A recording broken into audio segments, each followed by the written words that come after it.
तो आज मैं जिस फ्रॉक का ट्यूटोरियल शेयर करने जा रही हूँ उसका कम्युनिटी पोस्ट मैंने 1 नहीं 2 नहीं बल्कि 3 महीने पहले ही किया था और आप सबसे पूछा था कि आप इन दोनों में से किसका ट्यूटोरियल देखना चाहते हो। बट डियर साथ में ही इतने लेटेस्ट और ट्रेंडी डिजाइन आ रहे थे और विंटर भी स्टार्ट हो चुकी थी, तो इसको अपलोड करने के चक्कर में मैं ये वीडियो डाल ही नहीं पा रही थी। बट फाइनली आप लोगों का इंतजार खत्म हुआ। आज मैं इस फ्रॉक का ट्यूटोरियल लेकर आ चुकी हूँ। समर भी स्टार्ट हो चुकी है तो आप समर के लिए इस फ्रॉक को घर पर ही बना लीजिए। ये फ्रॉक कंफर्टेबल होने के साथ साथ स्टाइलिश भी है, तो मार्केट से महंगे कपड़े खरीदने के बजाय आप इसको घर पर ही बना लीजिए। चलिए मैं आपको फैब्रिक के कुछ डिटेल्स बता देती हूँ। देखिए यहाँ पर मैंने 4 metre printed cotton fabric use किया है। आप इसकी जगह पर प्लेन फैब्रिक का भी यूज कर सकते हो, ये टोटली आप पर डिपेंड करता है। साथ में ही मैंने इलास्टिक थ्रेड ली है ऑनलाइन से। अगर आपको ये मार्केट में नहीं मिलती है तो लिंक डिस्क्रिप्शन बॉक्स में है, जाकर जरूर चेक कर लेना। वीडियो को शुरू करने से पहले जिसने भी मेरी वीडियो को लाइक नहीं किया है तो प्लीज वीडियो को अभी लाइक कर दीजिए। फिर आप वीडियो देखने में बिजी हो जाते हो और फिर लाइक किए बिना ही चले जाते हो, तो प्लीज अभी आप वीडियो को लाइक कर दीजिए। चलिए वीडियो को शुरू करते हैं।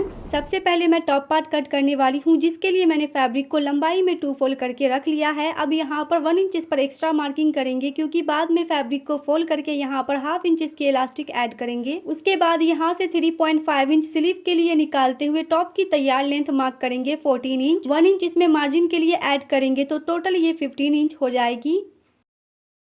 यहाँ से मेजर करने पर इसकी टोटल लेंथ 12.5 इंचेस है। इस पॉइंट से फैब्रिक को फोल्ड कर लेंगे, क्योंकि टॉप पर हम इलास्टिक थ्रेड लगाने वाले हैं। सो जो भी हमारे चेस्ट का साइज है उससे 3 या 2.5 गुना फैब्रिक एक्स्ट्रा लेना होगा। देखिए मैंने फैब्रिक को 12.5 इंच तक फोल्ड किया हुआ है। अब जो फैब्रिक की विड्थ है वो 23 इंच है। अब यहाँ से कटिंग करके एक्स्ट्रा फैब्रिक को साइड कर लेंगे एंड इसकी जो फोल्डेड वाली साइड है यहाँ से भी कट करके बैक एंड फ्रंट दोनों पार्ट को अलग कर लेंगे। यहाँ पर हमारी फ्रंट एंड बैक दोनों पार्ट कट हो चुकी है। अभी हम इसके बैक वाले पार्ट को साइड कर लेंगे एंड इसको रॉन्ग साइड पर टर्न कर लेंगे एंड यहाँ से पहले हाफ इंच पर फोल्ड करेंगे, उसके बाद हाफ इंच फिर से फोल्ड करके एंड तक स्टिच कर देंगे। अब देखिए बॉबिन में इलास्टिक थ्रेड को कैसे फिल करेंगे, क्योंकि कई लोगों को इसके बारे में पता नहीं होता है। तो सबसे पहले आपको इलास्टिक ले लेना है एंड यहाँ पर जो आपको होल दिख रही है उसमें इंसर्ट कर देंगे। उसके बाद बिल्कुल फ्री हैंड से इलास्टिक थ्रेड को रोल करेंगे। यहाँ पर आपको बिल्कुल भी इलास्टिक थ्रेड को खींचना नहीं है, अदरवाइज स्टिचिंग करते टाइम आपकी जो फिनिशिंग है वो बिल्कुल भी अच्छी नहीं आएगी। थ्रेड को बॉबिन में फिल कर लेने के बाद एक्स्ट्रा थ्रेड को कट कर लेंगे एंड ऊपर की तरफ जो एक्स्ट्रा थ्रेड है उसको भी कट कर लेंगे।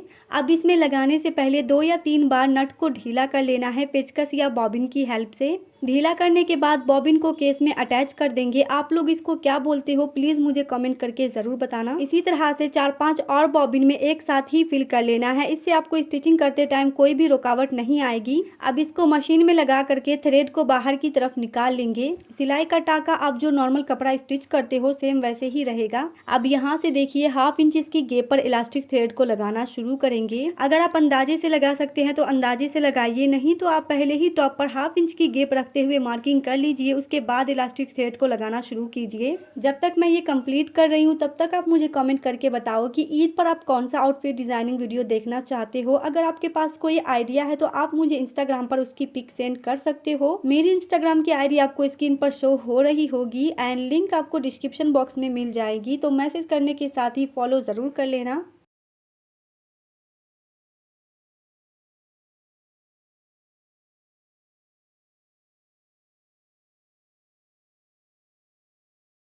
स्टिचिंग कर लेने के बाद एक्स्ट्रा धागा को कट कर लेंगे एंड आप देख सकते हो इसकी फिनिशिंग कितनी प्रॉपर आई है एंड बैक साइड से इसका लुक कुछ इस तरीके का है। सेम इसी तरह से बैक पार्ट को भी रेडी कर लेना है। अब दोनों पार्ट की जो राइट वाली साइड है वो अंदर की तरफ इस तरह से रखेंगे। उसके बाद फैब्रिक को 4 फोल्ड करके रख लेंगे। साइड में बॉल पिन्स को लगा देंगे ताकि मार्किंग करते टाइम हमारी फैब्रिक फोल्ड ना हो। नेक विड्थ के लिए आप 4 इंच पे मार्किंग करेंगे। हैवी साइज के लिए आपको 4.5 इंच पे मार्किंग करनी होगी। 3.5 इंच स्लीव के लिए निकालते हुए आर्म होल की लेंथ मार्क करेंगे 6.5 इंचेस पर। अब जो हमने नेक विड्थ की चौड़ाई ली है वही हम नीचे की तरफ मार्क करेंगे 4 इंच पर। दोनों पॉइंट को मिलाते हुए स्ट्रेट लाइन ड्रॉ करेंगे। इसके बाद जो भी आपके चेस्ट का 1/4 पार्ट है वो हम यहाँ पे मार्किंग करेंगे। मेरा 9 इंच है तो हम यहाँ पे 9 इंचेस पे मार्किंग करेंगे। आगे की तरफ 1 इंच मैंने मार्जिन के लिए ऐड की है। अब सेम इसी तरह से जो भी आपके वेस्ट का 1/4 पार्ट है वो यहाँ पर हम मार्किंग करेंगे। मेरा 8 इंच आया है तो 8 इंचेस पे मार्किंग करेंगे। आगे की तरफ 1 इंच मार्जिन के लिए ऐड करेंगे। अब दोनों पॉइंट को मिलाते हुए फिटिंग की मार्किंग कर देंगे। यहाँ से भी आर्म होल की शेप दे देंगे। कॉर्नर से इसकी गेप मैंने 1.5 इंच की रखी हुई है। यहाँ पर जो हमारा आगे की तरफ एक्स्ट्रा फैब्रिक है उसको हम कट नहीं करेंगे, सिर्फ हम इसके आर्म होल की कटिंग करेंगे। कटिंग कर लेने के बाद बैक पार्ट को साइड कर लेंगे। उसके बाद हाफ इंच की ये वाली इलास्टिक ले लेंगे। इसकी जो लेंथ है वो मैंने 9 इंच की रखी हुई है। पिन की हेल्प से इलास्टिक को हम इसके अंदर इंसर्ट करेंगे इस तरह से।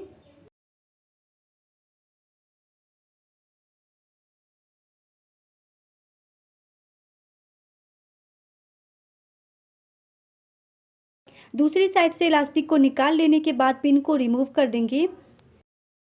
दोनों साइड से स्टिचिंग लगा देंगे ताकि इलास्टिक हमारा बाहर की तरफ ना निकले। टॉप को स्टिच कर लेने के बाद अब आती है स्लीव की बारी। सो देखिए मैंने फैब्रिक को लंबाई में 4 फोल्ड करके रखा हुआ है। ऊपर की तरफ 1 इंच पे सीधी मार्किंग करेंगे। बाद में इस फैब्रिक को फोल्ड करके यहाँ पर इलास्टिक को अटैच करेंगे। उसके बाद टॉप पार्ट को स्लीव की ओपन वाली साइड पर रखेंगे एंड आर्म होल की मार्किंग कर देंगे। इस वाली मार्किंग को हमें आगे की तरफ सीधा करना है। नीचे की तरफ भी हमारी इलास्टिक लगेगी तो यहाँ पर मैं 11 इंचेस पे मार्किंग कर दूंगी। अब इन दोनों पॉइंट को मिलाते हुए इस तरीके से तिरछी मार्किंग करेंगे। उसके बाद स्लीव की कटिंग करके एक्स्ट्रा बची फैब्रिक को साइड कर देंगे। स्लीव की कटिंग करने के बाद इसके एक पार्ट को साइड कर देंगे एंड इस स्लीव को इसकी रॉन्ग साइड से पहले हाफ इंच पर फोल्ड करेंगे। उसके बाद हाफ इंच और फोल्ड करेंगे एंड इसके किनारे पर स्टिच कर देंगे। सेम इसी तरह से नीचे की तरफ भी हाफ इंच पर फोल्ड करते हुए स्टिच कर देंगे। देखिए स्टिचिंग करने के बाद मैंने साथ में ही ये इलास्टिक ली है। इलास्टिक की लेंथ 8 इंचेस है। दोनों साइड मैंने हाफ इंच मार्जिन के लिए ऐड की हुई है। अब पिन की हेल्प से इलास्टिक को स्लीव में इंसर्ट करेंगे इस तरह से। यहाँ पर बॉल पिन लगा देंगे ताकि इलास्टिक अंदर की तरफ ना चली जाए। इलास्टिक को दूसरी साइड से निकालते हुए पिन को रिमूव कर देंगे एंड यहाँ पर भी बॉल पिन्स को लगा देंगे। नीचे की तरफ इलास्टिक लगाने के लिए मैंने 11 इंच की इलास्टिक ली है। इसको भी पिन की हेल्प से इंसर्ट कर देंगे। उसके बाद दोनों साइड से स्टिचिंग कर देंगे। स्टिचिंग करने के बाद स्लीव की जो राइट वाली साइड है वो अंदर की तरफ रखेंगे एंड आर्म होल को मैच करते हुए स्टिच कर देंगे। सेम इसी तरह से दूसरी साइड भी हाफ इंच का स्टिचिंग मार्जिन छोड़ते हुए स्टिच कर देंगे। उसके बाद स्लीव को सीधा कर लेंगे एंड दूसरी स्लीव को अटैच करेंगे। सो देखिए इसकी भी राइट वाली साइड मैंने अंदर की तरफ रखी हुई है। अब दोनों साइड से हाफ इंच का स्टिचिंग मार्जिन छोड़ते हुए स्टिच कर लेंगे। अब बारी आती है इसका फ्लेयर कट करने की। सो देखिए फैब्रिक को मैंने लंबाई में 2 फोल्ड करके रखा हुआ है। फ्रिल निकालने के लिए पहले हम रेडी लेंथ ले लेंगे एंड उसको 14 इंच टॉप पार्ट से माइनस करते हुए जितना भी हमारा लेंथ बचेगा उसको 3 से डिवाइड कर देंगे, क्योंकि यहाँ पर हम 3 लेयर फ्रॉक बनाने वाले हैं। सो मेरा 9 इंच आया है, उसमें 1 इंच मार्जिन के लिए ऐड करेंगे तो ये टोटल 10 इंच होगा। 10 इंच पर मार्किंग करके फैब्रिक को इस तरह से फोल्ड कर लेंगे। यहाँ से कट करके एक्स्ट्रा फैब्रिक को अलग कर लेंगे। इसकी फोल्डेड वाली साइड से भी कट करके बैक एंड फ्रंट दोनों पार्ट को अलग कर लेंगे। फैब्रिक की विड्थ 23 इंच है। ये हमारा फर्स्ट लेयर है। बाकी की लेयर कटिंग करने के लिए फैब्रिक को मैंने चौड़ाई में 4 फोल्ड करके रखा हुआ है। फैब्रिक की विड्थ देखिए 46 इंच है। अब हाफ इंच पर ऊपर सीधी मार्किंग करेंगे एंड इस मार्किंग से नीचे ही हम लेयर की कटिंग करेंगे। सो देखिए 10 इंचेस पर इस तरीके से हम मार्किंग करेंगे। नीचे भी 10 इंचेस पर इस तरीके से फ्रिल के लिए मार्किंग कर लेंगे। अब सभी पॉइंट को बारी बारी से स्केल की हेल्प से सीधा कर लेंगे।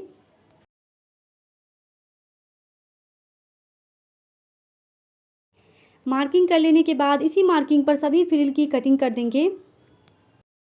कटिंग कर लेने के बाद नीचे जो फैब्रिक बची है उसको साइड कर लेंगे। कटिंग करने के बाद मैंने सभी फ्रिल को असेंबल कर लिया है। फर्स्ट फ्रिल की जो विड्थ है वो 1.5 मीटर है। सेकेंड लेयर की विड्थ 4.5 मीटर है और लास्ट थर्ड लेयर की विड्थ 9 मीटर है। दोनों लेयर को साइड करके पहले फर्स्ट लेयर की स्टिचिंग करेंगे।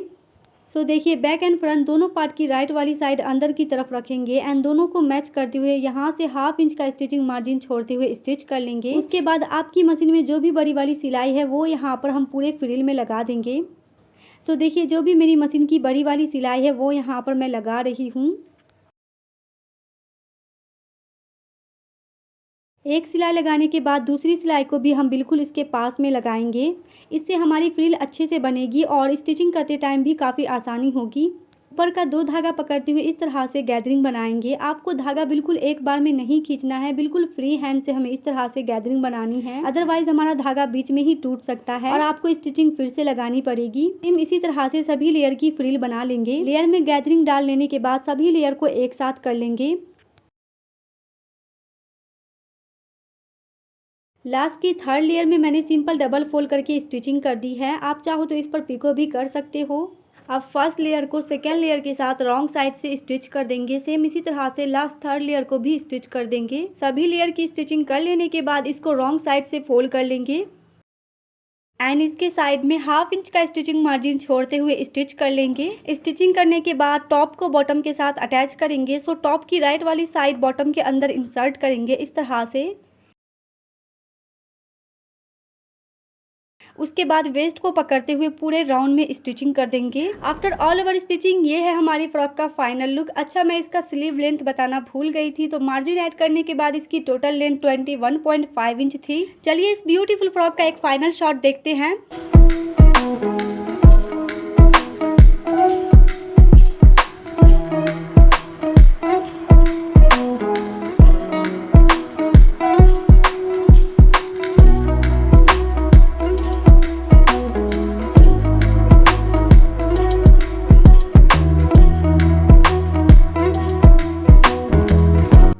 वीडियो अगर पसंद आई हो तो लाइक एंड शेयर जरूर करना। अगर चैनल पर नए हैं तो चैनल को सब्सक्राइब करके बेल आइकन जरूर प्रेस कर लीजिएगा, क्योंकि फ्यूचर में मैं इस तरह की वीडियो पोस्ट करती रहती हूँ। अगर आपने अभी तक इन वीडियोस को नहीं देखा है तो जल्दी से क्लिक करके देखो, आप लोगों के लिए काफी हेल्पफुल होने वाली है। Thanks for watching, bye.